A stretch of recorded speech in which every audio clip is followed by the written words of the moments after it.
The basic components used to generate thermal power, cooling tower, boiler, steam turbine, generator turbine. The working principles of turbine, thermal power plant.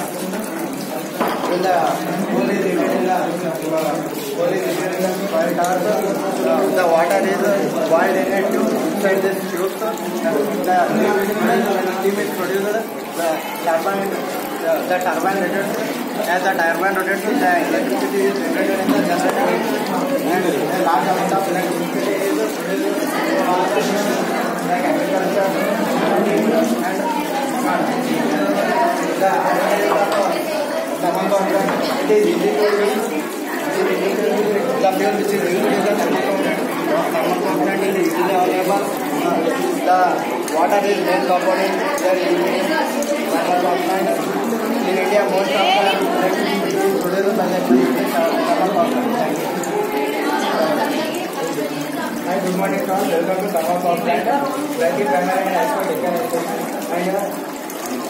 Today we are. I will explain about the thermal power plant. The basic components of the thermal power plant. The thermal plant, the boiler, the turbine, and the generator. Oil is going inside the boiler, and the water of the water from this and the approach to the heat and it reaches to the turbine.